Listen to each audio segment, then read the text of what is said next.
Olá, eu sou o pastor Joãozinho, pastor da Igreja do Evangelho Quadrangular aqui em Botucatu, e estou passando por aqui para dizer a você: Deus tem uma palavra para o teu coração. Este vídeo, esta mensagem que você vai ouvir agora, certamente vai acrescentar algo na tua vida.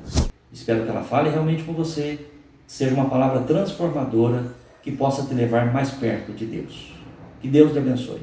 Gostaria agora de estarmos orando, falando com Deus, e mais uma vez ainda pedindo para você, se você pode, e se você não fez ainda, e você pode fazer, compartilhe agora este culto. Este é o momento da palavra. Deus tem algo profundo, Deus tem algo tremendo para o meu e para o teu coração, e aquilo que o pastor já disse, eu gostaria que esta mensagem alcançasse o maior número possível de pessoas.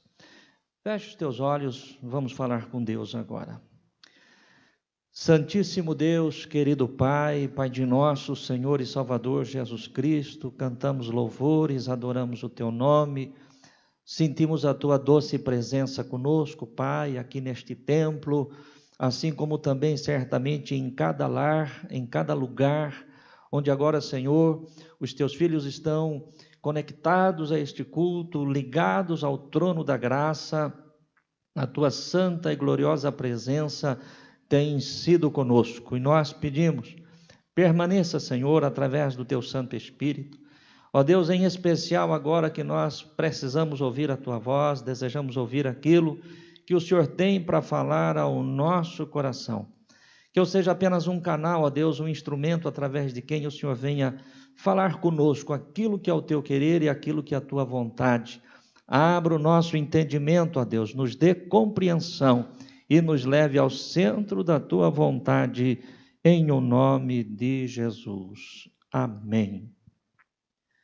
Convido você que tem sua Bíblia para que possa abri-la conosco no livro de Deuteronômio. Nós vamos ler agora Deuteronômio, capítulo de número 8, versículo 2. Apenas um versículo das Escrituras Sagradas, Deuteronômio 8, versículo 2, nos diz assim: recordar-te-ás de todo o caminho pelo qual o Senhor teu Deus te guiou no deserto estes 40 anos, para te humilhar, para te provar, para saber o que estava no teu coração, se guardarias ou não os seus mandamentos.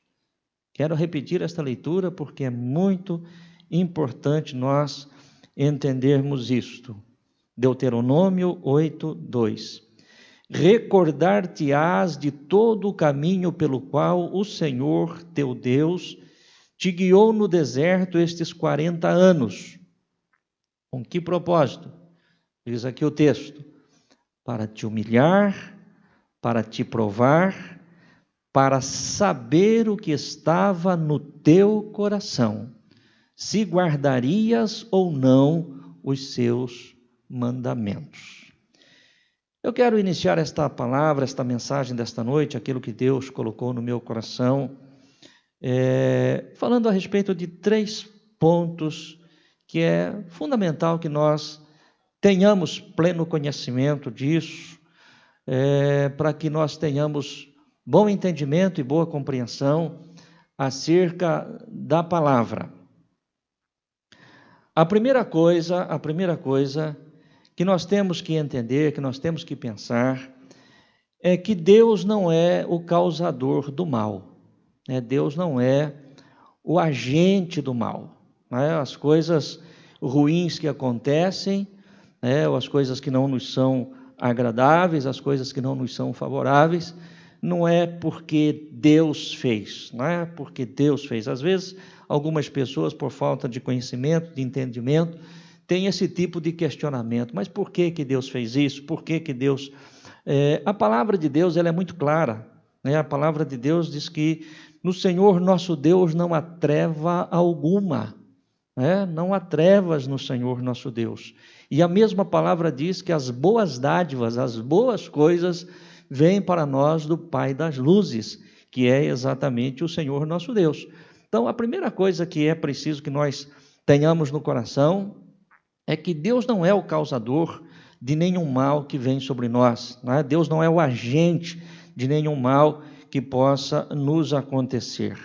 Mas, ao mesmo tempo em que nós precisamos ter esse entendimento de que Deus não é o causador de nenhum mal, nós também precisamos entender que Deus está no controle de todas as coisas. Deus está no controle. Deus não é o causador do mal, Deus não é o agente do mal, mas o mal, ele não pode agir sem que haja uma permissão de Deus. Se fosse desta maneira, se o poder do mal realmente ele tivesse autonomia, soberania para agir, certamente todos nós já estaríamos destruídos. Então Deus não causa o mal, Deus não é o agente do mal, mas ainda mesmo o mal está sob o controle de Deus. Ele não pode ir além daquilo que Deus permite que de fato ele vá. Esse é o segundo ponto.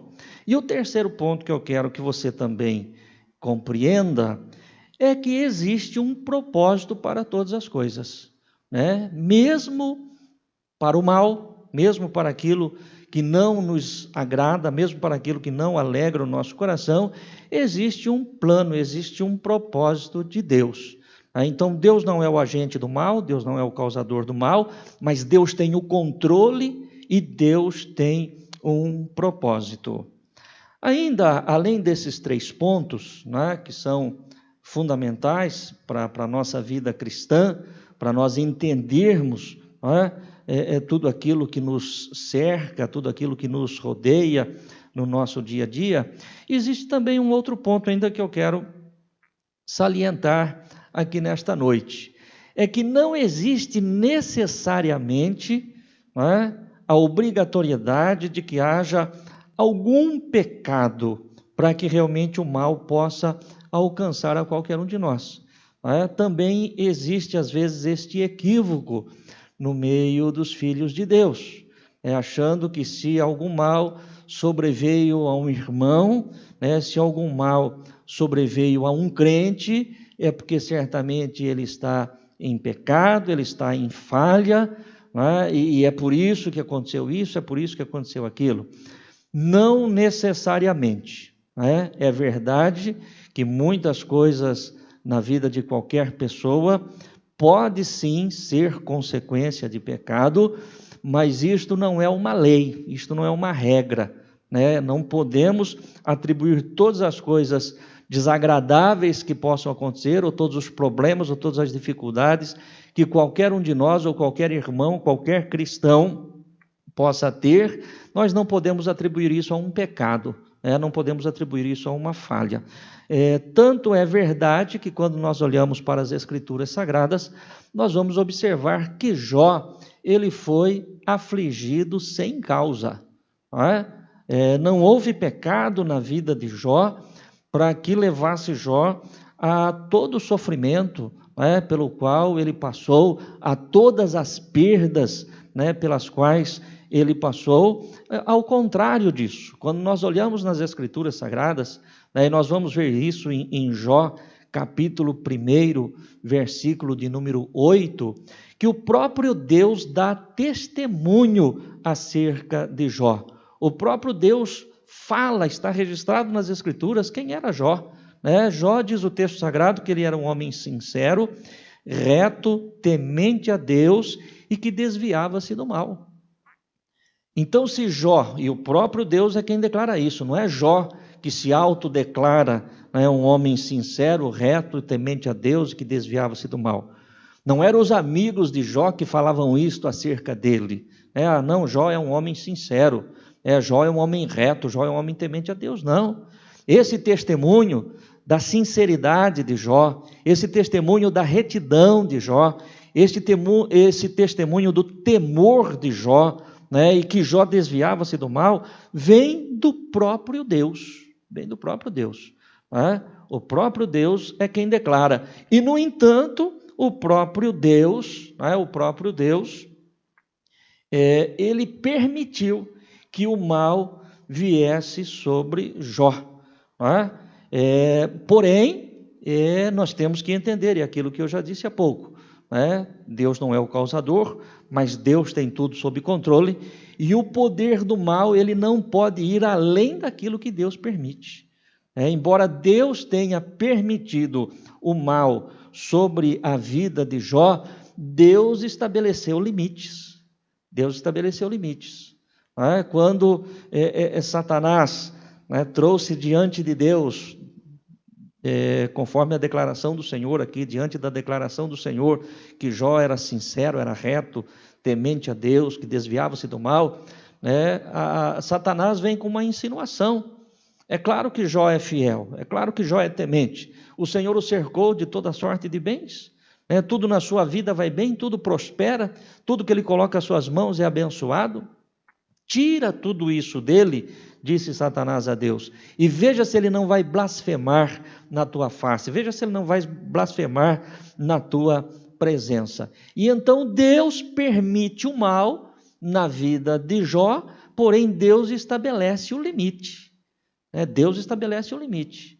E Deus diz, você pode tocar em tudo que pertence a Jó, menos na sua vida, no seu corpo. Nele você não toca. E aí a palavra de Deus, você pode ler isso, nós não vamos ler o texto todo, mas você pode ler isso depois, você certamente já conhece também essa história sagrada. Satanás sai da presença de Deus e realmente ele causa uma tragédia na vida de Jó. Num único dia, Jó perdeu tudo aquilo que ele tinha. Jó perdeu seus filhos, Jó perdeu o seu gado, tudo aquilo que ele possuía, os seus camelos, as suas ovelhas, os seus jumentos, enfim, todo o seu gado é morto, tudo aquilo que Jó possuía realmente, num único dia, ele perdeu absolutamente tudo. No entanto, a palavra de Deus diz que Jó permanece fiel diante do Senhor nosso Deus. E Satanás volta a se apresentar diante do Senhor, e o Senhor, mais uma vez, inquire diante de Satanás acerca da fidelidade de Jó. E então ele diz, tocou nos seus bens, de fato ele não blasfemou contra ti, mas se tocar no seu corpo, se tocar na sua saúde, certamente ele vai blasfemar, porque o homem daria tudo ou dará tudo, pela sua saúde, em favor da sua vida, em favor da sua carne. E Deus permite, mais uma vez, sem causa, sem motivo, para que Satanás toque na saúde de Jó, menos tirar a sua vida. E Satanás volta e toca na vida de Jó, e a palavra de Deus nos faz saber que Jó foi coberto de profundas chagas, era uma coisa horrível, era de fato uma dor terrível, um tormento terrível, mas ainda assim Jó permanece fiel na presença do Senhor. E por que é que Deus permite? Nós falamos há pouco que Deus não é o causador do mal, mas que Deus tem tudo sob o seu controle e que Deus tem um propósito. Qual era o propósito de Deus em permitir que o mal viesse sobre Jó? Justamente era provar a fidelidade de Jó. Não foi esse o desafio que Satanás fez? Está lá em Jó capítulo 1, versículo 11. Estende, porém, a mão e toca-lhe em tudo quanto tem, e verás se não blasfema contra ti na tua face. Esse foi o desafio. E Deus, para provar a fidelidade de Jó, permite então que tudo aquilo lhe aconteça. Mas é muito interessante, e eu quero que vocês fiquem bastante atentos a respeito daquilo que está sendo tratado aqui nesta noite, porque o mal, o problema, a dificuldade, a aflição, a enfermidade, a necessidade, quando atinge a nossa vida, normalmente acaba também atingindo as pessoas que estão à nossa volta. Via de regra, a nossa casa, e especialmente a nossa família, aqueles que estão mais próximos de nós, eles são afligidos também quando alguma aflição vem sobre nós. Eles são atingidos também quando algum mal nos atinge.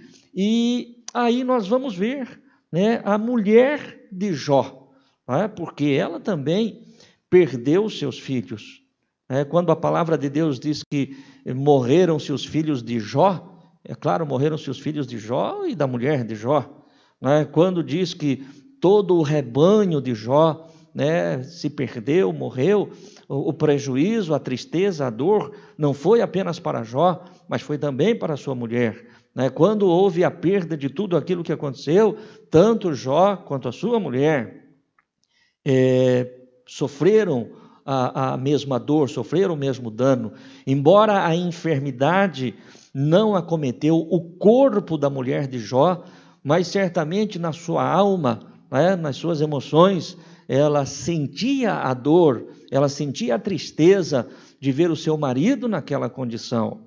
Mas aqui nós observamos a diferença, de postura, a diferença de conduta, entre Jó e a sua mulher, porque embora ambos estivessem sofrendo a mesma dor, a mulher de Jó não teve a mesma estrutura espiritual. A mulher de Jó não teve a mesma capacidade, a mesma força, nem mesmo o entendimento e a compreensão daquilo que estava acontecendo nas suas vidas, especialmente na vida do seu marido. E nós vamos ver então o que é que a mulher de Jó, ela diz a Jó, em Jó capítulo 2, versículo de número 9.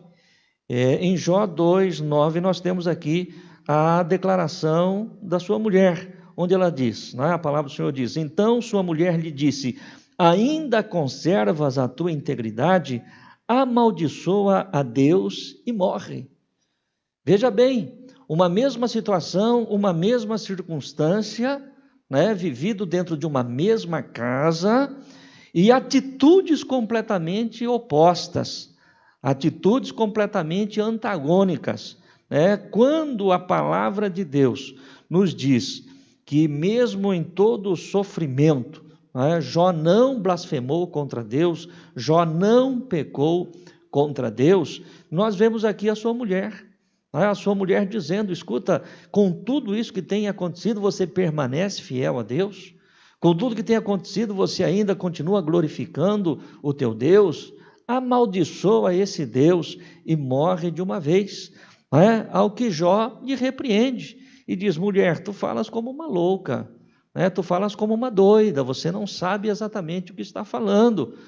Nós recebemos tantas coisas boas de Deus, nós recebemos tantos bens que vêm da parte de Deus, não receberíamos também o mal, não suportaríamos também o mal. E aí eu levo a você, meu querido irmão e irmã que está ligado conosco, a consciência de que Jó tinha, de que ele estava passando por uma prova, a consciência que Jó tinha da sua integridade, a consciência que Jó tinha da sua fidelidade para com Deus, porque nós não vemos no texto sagrado Jó pensando ou procurando ou atribuindo a algum pecado, a alguma culpa,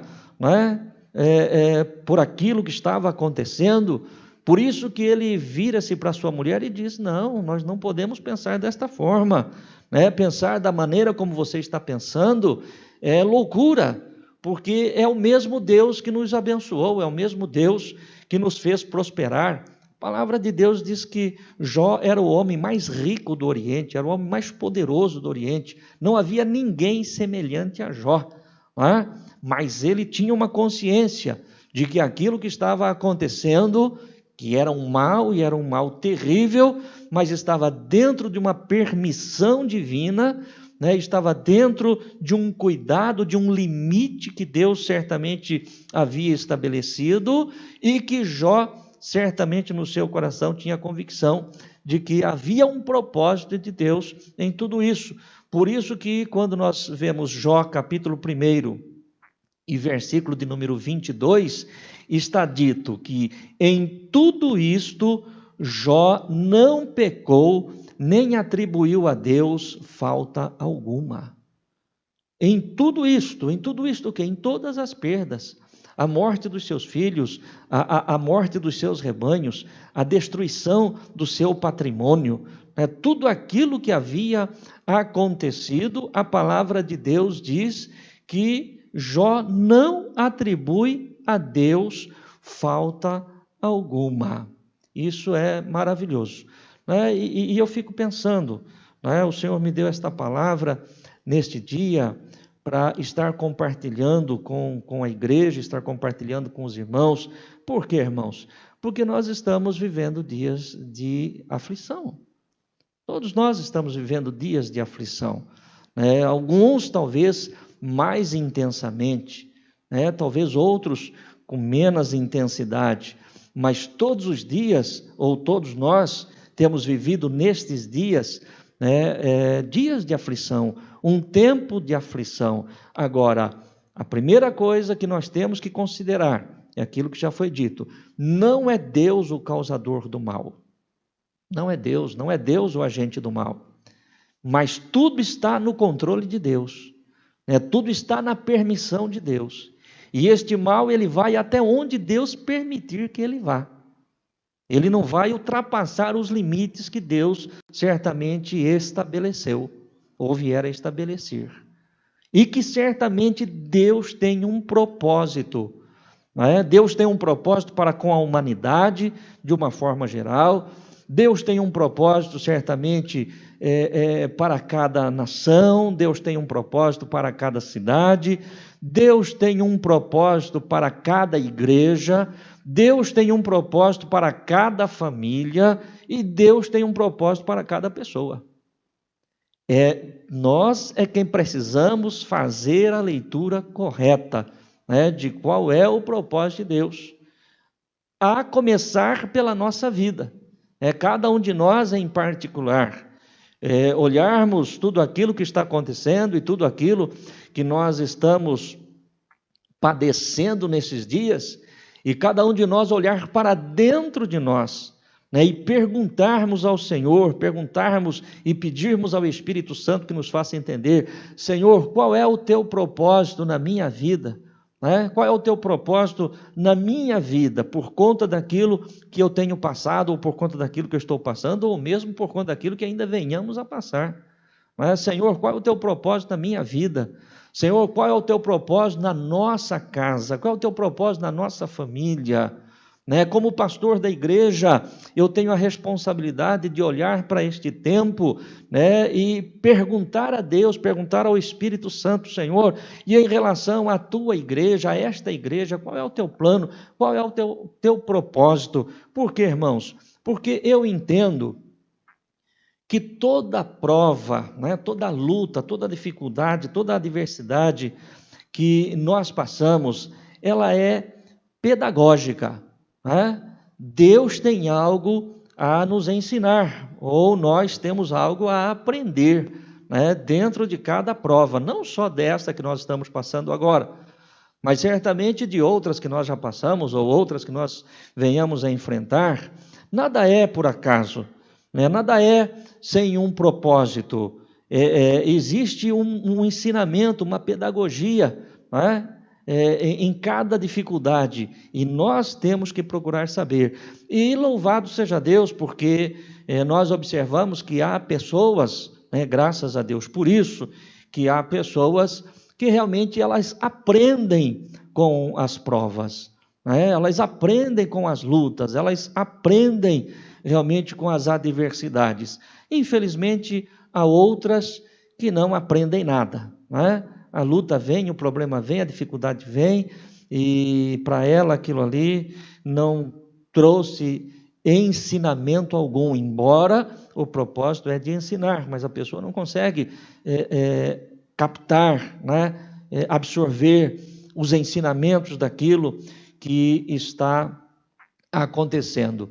E há pessoas, eu disse que tem muitas pessoas que graças a Deus aprendem, tem outras que infelizmente não aprendem, e pior que essas ainda há aqueles que desaprendem, como é o exemplo aqui da mulher de Jó.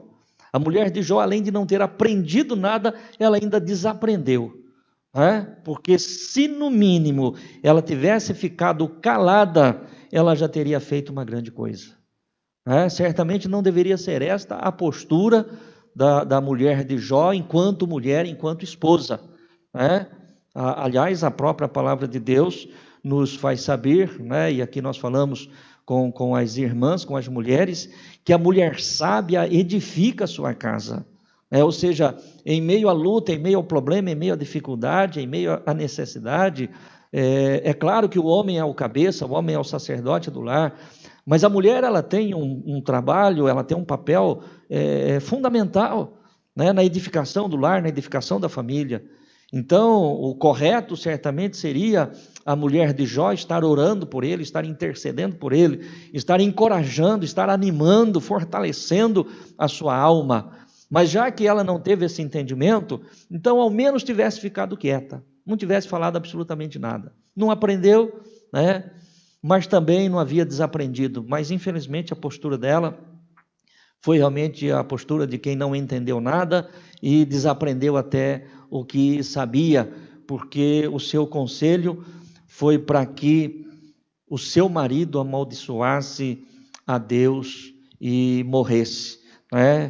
Que isto não venha acontecer em nenhum lar, em nenhuma casa, em nenhuma família, quer seja por postura da esposa, ou do marido, ou de um filho, ou de quem quer que seja, que através das lutas, que através das provas, que através das dificuldades, nós venhamos a tirar lições positivas, aprendermos realmente o que é que Deus quer, qual é o seu propósito para nós diante daquela situação.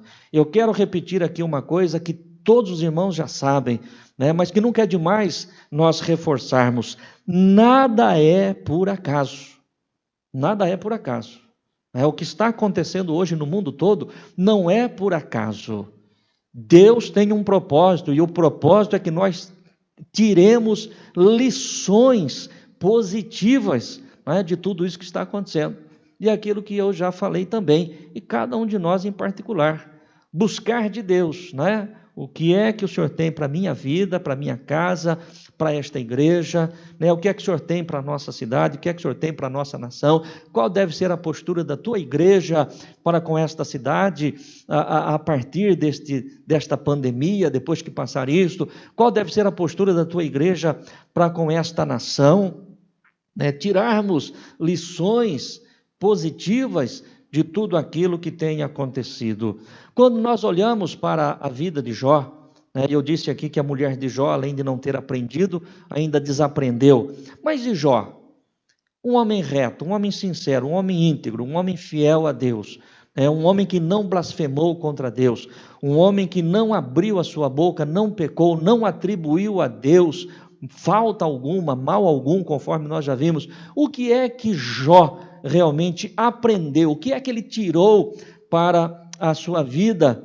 Qual foi a lição que Jó tirou para a sua vida de todo este acontecimento, de toda esta tragédia que se abateu sobre ele e sobre a sua casa? Veja bem, quando nós vamos estudar a vida de Jó, nós começamos a ver as suas lutas, começamos a ver os seus problemas, os seus dramas, já ali no capítulo 1. É a partir dali que começa o problema. E o livro de Jó são 42 capítulos.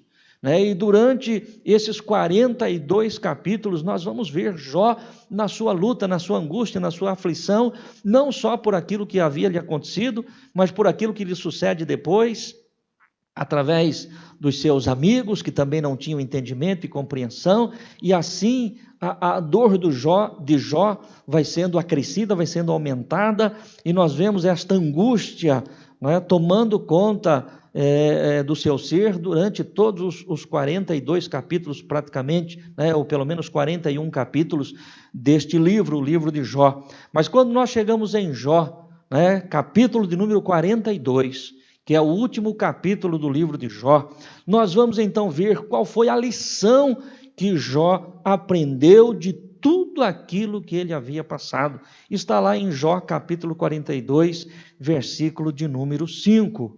Jó 42, verso 5 diz assim: eu te conhecia só de ouvir, mas agora os meus olhos te veem.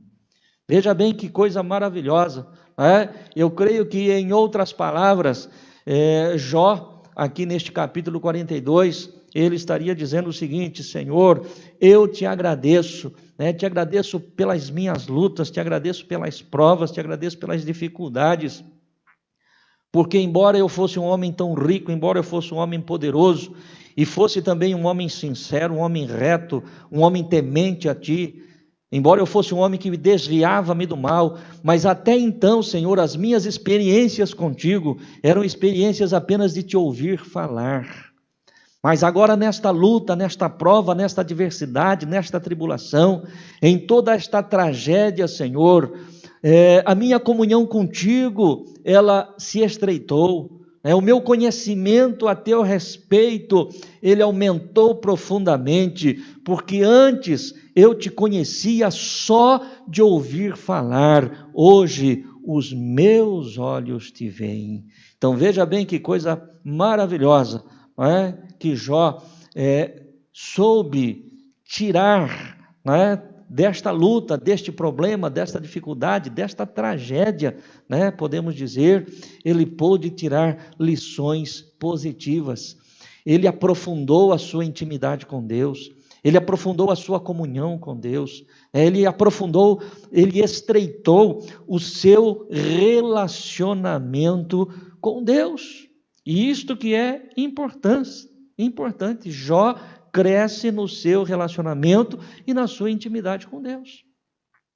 E o que é importante, né, e nós estamos já encaminhando aqui para o final desta mensagem, o importante na vida de todo crente em Jesus, o importante na vida de todo homem, de toda mulher de Deus, não é apenas passar pela prova, porque às vezes nós ficamos assim até mesmo orgulhosos, depois que nós passamos pela prova, e às vezes chegamos até a dizer, mas eu passei por uma prova, eu passei por uma luta, eu passei. Amém, louvado seja Deus, passou pela prova, mas o mais importante não é passar pela prova, não basta passar pela prova, nós queremos saber o seguinte: como é que você saiu desta prova? Você passou pela prova e foi de fato aprovado? Eu passei pela prova, e seja ela qual for, nós estamos falando disso num tempo de muita prova, mas as provas elas existem sempre, porque sempre Deus tem um propósito de nos aperfeiçoar, de nos ensinar, de nos trazer lições positivas. Passei pela prova, mas e daí? Como é que eu saí desta prova?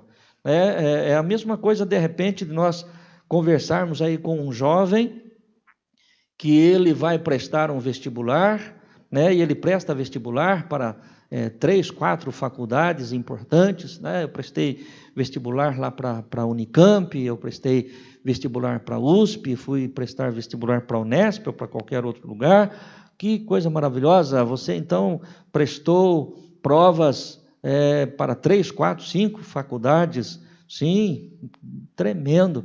E me diz uma coisa, e como é que foi nestas 4 provas que você passou?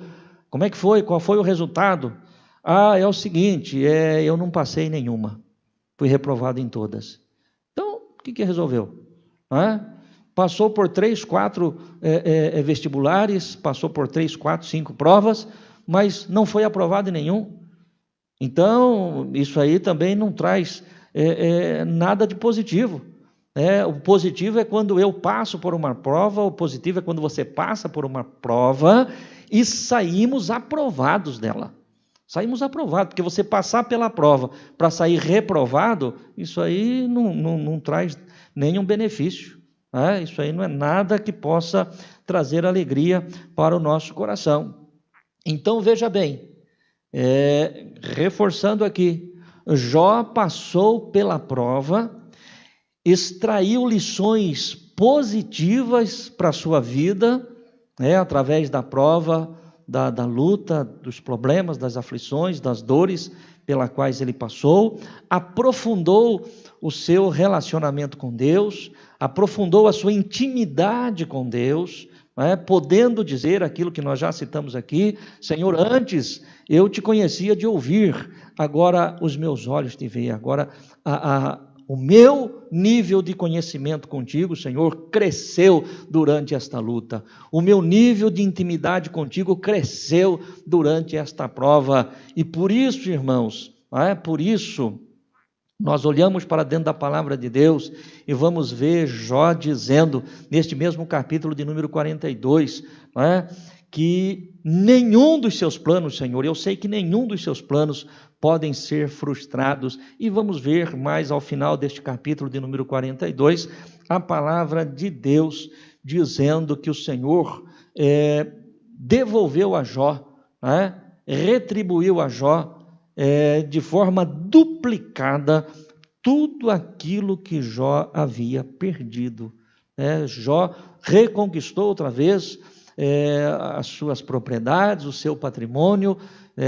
Jó reconquistou outra vez os seus rebanhos, o seu gado, de forma duplicada, diz a palavra de Deus, 2 vezes mais do que ele havia perdido. E a palavra de Deus diz que o Senhor ainda dá mais 7 filhos e 3 filhas para Jó. Jó havia perdido seus filhos em toda aquela tragédia. Mas agora o Senhor restaura, o Senhor restabelece. Por que o Senhor fez isso? Porque Jó passou pela prova, não só porque Jó passou pela prova, mas porque ele passou pela prova e foi aprovado. Foi aprovado. Então, dentro do meu coração, aquilo que Deus colocou no meu coração, é levar para você, meu querido irmão e irmã, diante de toda esta dificuldade causada por esta pandemia, dificuldade econômica, dificuldade financeira, dificuldade emocional, isso sem contar aqueles que têm sido acometidos por esta enfermidade, por este vírus, e graças a Deus aqui na nossa cidade tem sido um número relativamente pequeno, embora nós tenhamos que tomar sempre bastante cuidado, tem sido um número relativamente pequeno de óbitos, mas, reforço aqui, nós temos que tomar todos os cuidados, mas ainda assim, isso tem trazido grande desconforto para todas as pessoas, grandes problemas, prejuízos financeiros, para nós que amamos a comunhão dos irmãos, para nós que amamos estar juntos, estarmos aí já há 45 dias sem poder nos reunir, sem poder cultuar. Tudo isso é um drama para nós, não podemos falar que está tudo bem.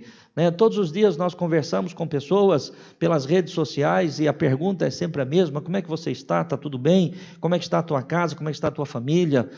E via de regra nós respondemos, e as respostas que nós recebemos quando perguntamos é sempre as mesmas: não, aqui está tudo bem, não, graças a Deus está tudo bem. E é verdade, diante de tudo aquilo que poderia estar acontecendo, nós estamos bem, mas também é verdade que nós não estamos bem realmente.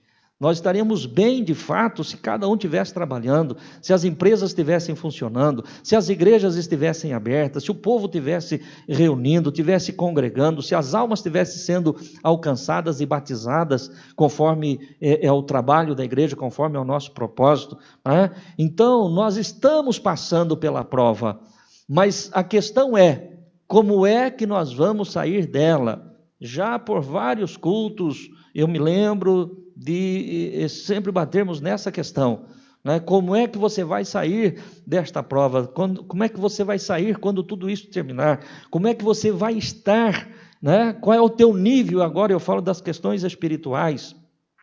Qual será o nosso nível espiritual quando tudo isso passar? Qual será o nosso nível espiritual? Qual será a nossa comunhão com Deus? O nosso nível de intimidade com Deus?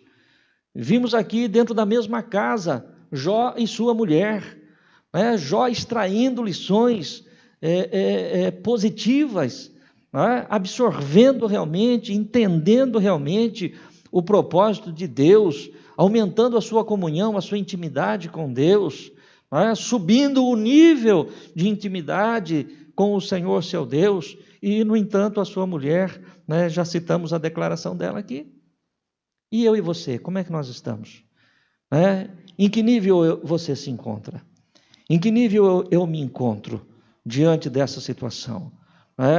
Podemos dizer como Jó, né? Estamos crescendo espiritualmente, apesar de toda luta, de toda aflição, ou nós estamos perdendo a nossa fé, nós estamos perdendo a nossa confiança, nós estamos enfraquecendo, né? Nós estamos nos afastando, nós estamos perdendo a nossa intimidade, a nossa comunhão com Deus. Você se lembra que já ao início deste culto eu disse, eu tenho uma palavra muito forte para a igreja nesta noite. Durante vários cultos, durante este tempo todo, o Senhor tem nos dado palavras de encorajamento, palavras de motivação, palavras de direção, de orientação.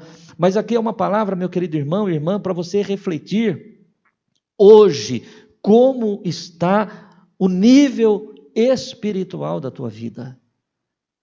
Como é que você vai sair espiritualmente desta condição? Vai sair mais fortalecido, como saiu Jó, e ver Deus, trabalhar na tua vida, e multiplicar na tua vida aquilo que realmente, de repente, você, por alguma razão, perdeu? É muito importante que a gente faça esse questionamento para nós mesmos, e que tenhamos uma posição muito importante em relação a isso. Se de repente você sentir que, até quem sabe por falta dos cultos, por falta de congregarmos, você tem enfraquecido a sua fé, a sua comunhão, mude isso agora. Volte a falar mais com Deus, a orar mais, a ler mais a palavra, a se consagrar ao Senhor nosso Deus, para que ao terminar esse tempo, esse período, você possa dizer: Senhor, antes eu te conhecia só de ouvir falar, mas hoje os meus olhos te veem. E eu termino ainda aqui esta nossa reflexão dizendo o seguinte: em que condições você vai sair desta prova? Essa pandemia, com todo esse isolamento social, as dificuldades financeiras e econômicas, é como uma peneira de Deus. O que veio no meu coração, este tempo aqui, e isto tudo que está acontecendo, é como uma peneira. Se você pensar numa peneira, quando nós vamos peneirar, ou alguém vai peneirar o feijão, ou vai peneirar o amendoim, vai peneirar o café, ou qualquer outro grão, qualquer outro cereal, é muito simples de nós entendermos.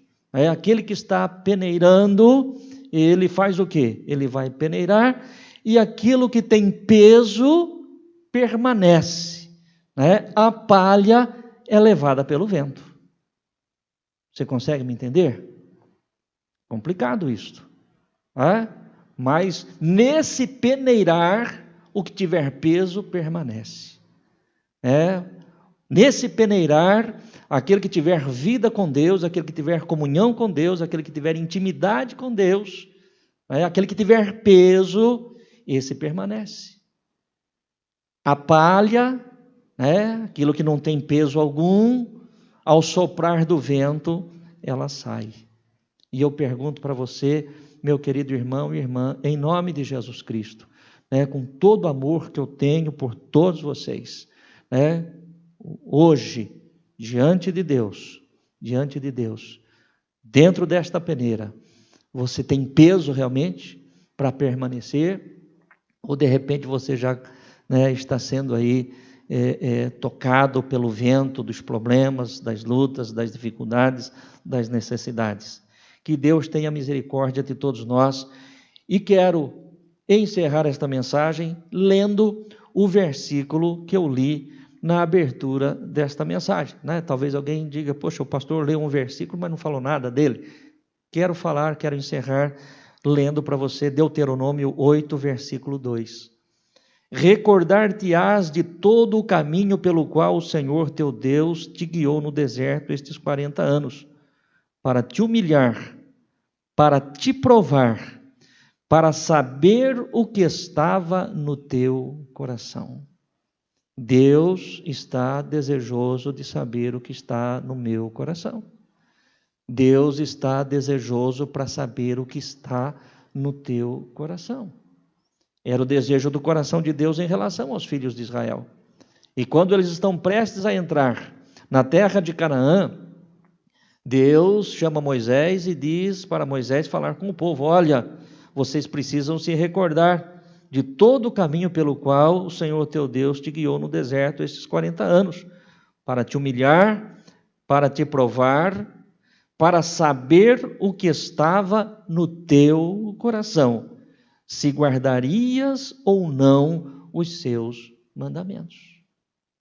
Então este tempo é um tempo do Senhor nos provar o que está dentro do nosso coração, para saber se nós vamos ou não guardar os seus mandamentos, nos aprofundarmos na intimidade com Ele, ao ponto de poder dizer como Jó disse: Senhor, antes eu te conhecia de ouvir falar, hoje os meus olhos te veem.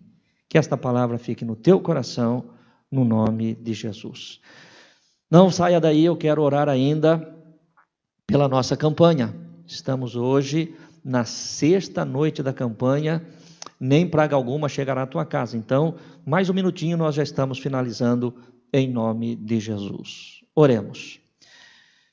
Querido Deus e Pai, sou grato a Ti pela palavra que o Senhor trouxe ao meu coração e eu compartilhei com a Tua igreja nesta noite. Senhor Deus, assim como o Senhor me tocou, assim como o Senhor falou comigo, que o Teu Espírito possa também ter falado e continuar falando aos corações.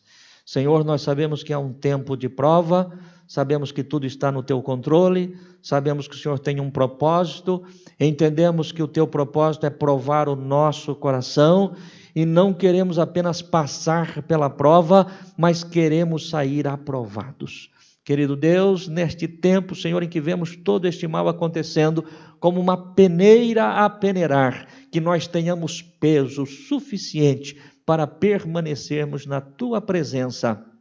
Não sejamos levados com a palha, não sejamos levados como a moinha, Senhor, mas que verdadeiramente permaneçamos diante de Ti e que a Tua graça nos alcance a cada dia, no nome de Jesus.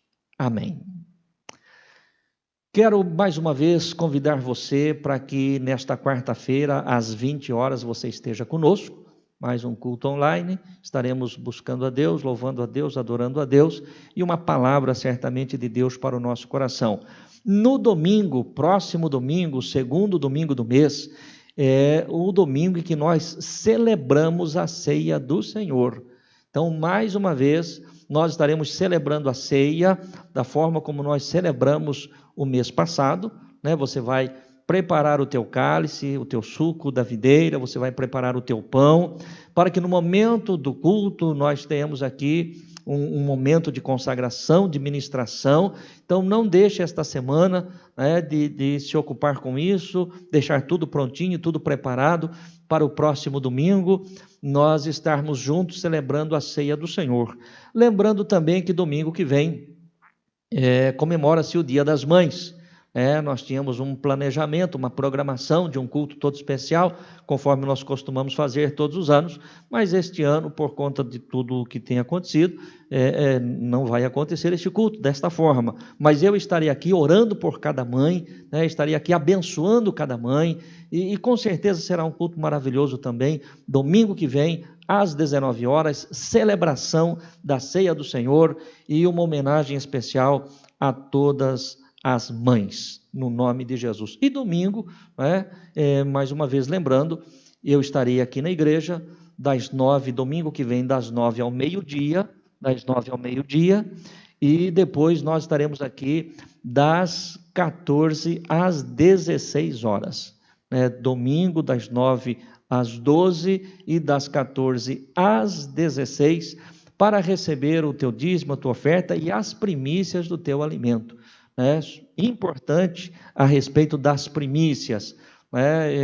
Nós temos recebido muitos pedidos de muitas pessoas que estão passando por necessidades, a igreja tem interesse em atender, mas para isso também nós precisamos que você, meu querido irmão e irmã, dentro das tuas condições, dentro das tuas possibilidades, traga agora, neste próximo domingo, as primícias dos teus alimentos, para que nós possamos montar as cestas e fornecer as cestas às pessoas que precisam delas. Vamos orar agora, sexta noite da nossa campanha, domingo que vem também o encerramento desta campanha. Feche teus olhos, quero orar pela sua casa. Querido Deus e Pai, no santo e bendito nome de Jesus, nós estamos orando por este lar, por esta casa, Senhor, que está conectada agora aqui a este culto. Dentro desta campanha, nem praga alguma chegará à tua casa. Damos-te graças por aquilo que o Senhor tem feito, damos-te graças por aquilo que o Senhor tem sido, por aquilo que o Senhor continuará sendo e fazendo, meu Deus, em nome de Jesus. Que os teus santos anjos estejam acampados ao redor de cada casa, de cada lar, de cada família, trazendo a tua bênção, a tua graça e a tua proteção, e não permitindo, ó Deus, que praga alguma chegue até as nossas casas, mas que estejamos debaixo da cobertura do sangue de Jesus. É a nossa oração. Amém. Amém. Chegamos ao final deste culto. Quero agradecer você que esteve conosco, você que compartilhou este culto, que Deus continue te abençoando em nome de Jesus.